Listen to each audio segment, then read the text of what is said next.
जो लोग धर्म के समूल नाश का संकल्प लेते हो, उनके लिए जो संपत्ति है वो भी विपत्ति बन जाती है और वो सुख कारक बनने के रास्ते पर नहीं चल पाती। एक दौर था मान्यवर जब भारत की अर्थव्यवस्था का मजाक उड़ाया जाता था। क्या कहा जाता था?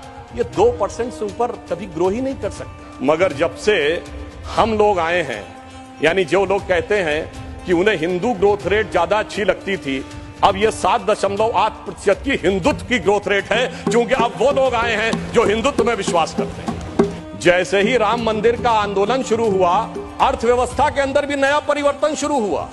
अब जब राम मंदिर बनने जा रहा है तो हम 5वीं बड़ी अर्थव्यवस्था है, चौथे बड़े स्टॉक एक्सचेंज है, तीसरे बड़े ऑटोमोबाइल मैन्युफैक्चरर हैं, दूसरे बड़े मोबाइल के मैन्युफैक्चरर हैं, इंफ्रास्ट्रक्चर में इन्वेस्ट करने वाले हम नंबर 1 के देश हैं और चांद के छूते कोने को छूने वाले देश भी बन गए। एक दौर था जब भारत का 91 की बात कर रहा हूं, फॉरेन एक्सचेंज रिजर्व 1 बिलियन पे आ गया था। 2-2 बार रुपये का डिवैल्यूएशन हुआ था, सोना गिरवी रखा गया था। लोगों को याद होगा जुलाई अगस्त की बात, तो एक 91 की दिवाली थी, एक वो भी दिवाली थी जब उजड़ा हुआ गुलशन था, रोता हुआ माली था। एक ये भी दिवाली है जब महका हुआ गुलशन है और ज्योत निराली है, एक वो भी दिवाली थी, एक ये भी दिवाली।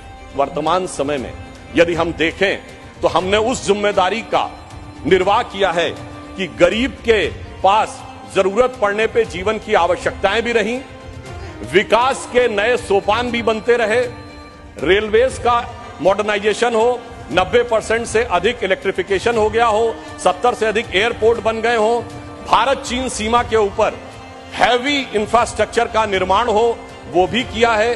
कोविड वैक्सीन भी सबके लिए उपलब्ध कराया है और इसके बावजूद आज पहली बार ऐसा मौका है जब G20 और G7 कंट्रीज में हम दुनिया में सबसे बेहतर स्थिति में नजर आ रहे हैं। मुझे लगता है कम से कम ईमानदारी से इस बात को समझने का प्रयास करना चाहिए।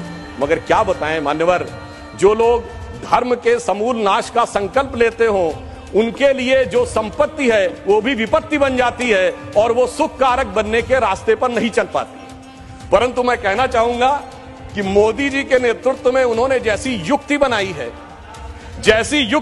है, उस कारण से जो आर्थिक विपत्ति थी वो अब संपत्ति की तरफ बढ़ती हुई नजर आ रही है। एक दौर था मान्यवर जब भारत की अर्थव्यवस्था का मजाक उड़ाया जाता था। क्या कहा जाता था? ये 2% से ऊपर कभी ग्रो ही नहीं कर सकते। इसको कहा जाता this is the Hindu growth rate. ये कह के हमारा मजाक उड़ाया जाता था कि ये कभी 2% से ऊपर ग्रो नहीं कर सकते मान्यवर। मगर जब से हम लोग आए हैं, यानी जो लोग कहते हैं कि उन्हें हिंदू ग्रोथ रेट ज्यादा अच्छी लगती थी, अब ये 7.8% की हिंदुत्व की ग्रोथ रेट है, क्योंकि अब वो लोग आए हैं जो हिंदुत्व में विश्वास करते हैं। और मैं ये भी एक याद दिलाना चाहता हूं, इसे कोई संयोग माने या दैव योग माने, मान्यवर जब भारत स्वतंत्र हुआ, इस बार की दीपावली के लिए मैं एक और बात भी कहना चाहूंगा, एक नया परिवर्तन भारत का जानते कैसे आया? ये सब कुछ जनता के सहयोग, समर्थन और मोदी जी की युक्ति के साथ तो हो ही रहा है। एक नया स्वरूप भी भारत का उभर रहा है। वो क्या है? जब मान्यवर देश आजाद हुआ तो उस समय भारत की अर्थव्यवस्था पे ताला लगा हुआ है। हमारे तुरंत विपक्षी लोग कहते साहब कुछ था नहीं, बहुत कुछ हम कर नहीं सकते थे। और जब ताला खुला उस समय श्री राम लला विराजमान भी ताले में ही थे। जैसे ही राम मंदिर का आंदोलन शुरू हुआ, अर्थव्यवस्था के अंदर भी नया परिवर्तन शुरू हुआ। 90 से 92 का ही दौर है अर्थव्यवस्था में भी बदलाव का, भारत की अर्थव्यवस्था के खुलने का, भारत की राजनीति की व्यवस्था के भी बदलने का। और यही वो दौर है जिस समय विवादित ढांचा भी गिरा और नेहरूवियन मॉडल भी समाप्त हुआ। यही वो दौर था जब खुदाई हुई और 70 खंबे निकले थे, जहां से साबित हो गया था कि श्री राम लला विराजमान के पास ही वो मंदिर है। अब आप आइए साहब, उसके बाद 2019 में जब जजमेंट आया तो तब 1 बिलियन था, जब खंबे निकले तो फॉरेन एक्सचेंज रिजर्व 100 बिलियन था, अब मोदी जी के नेतृत्व में 500 बिलियन पहुंच गया। और इतना ही नहीं मान्यवर, अब जब राम मंदिर बनने जा रहा है तो हम 5वीं बड़ी अर्थव्यवस्था है, चौथे बड़े स्टॉक एक्सचेंज है, तीसरे बड़े ऑटोमोबाइल मैन्युफैक्चरर हैं, दूसरे बड़े मोबाइल के मैन्युफैक्चरर हैं, इंफ्रास्ट्रक्चर में इन्वेस्ट करने वाले हम नंबर 1 के देश हैं और चांद के छूते कोने को छूने वाले देश भी बन गए। और अब अगर आप देखें तो हम G20 में सबसे ऊपर बढ़ते चले जा रहे हैं।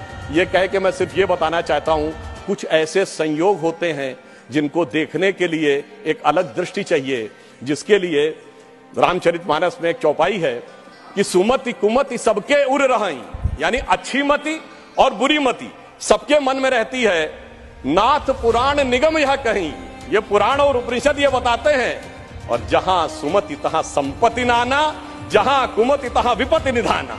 और देखिए ये भी एक संयोग है, जब मैंने राम मंदिर की बात कही, संयोग से इस समय हमारी वित्त मंत्री जी के नाम में भी सीता भी है, रमण भी है और निर्मल भी है, यानी नई दिशा में आगे बढ़ रहे हैं। तो हम मोदी जी की तरफ से आपको एक लाइन कहना चाहेंगे अर्थव्यवस्था पे, जो आप लोग कहते हैं कि हमें इल्जाम मत दीजिए, बहुत अफसोस होता है, हमें इल्जाम मत दीजिए, बहुत अफसोस होता है, बड़ी तरकीब से कश्ती यहां तक लेके आए हैं, बदल देते हैं हम दरिया की लहरें अपनी हिम्मत से, आंधियों में भी अक्सर चिराग हमने जलाए।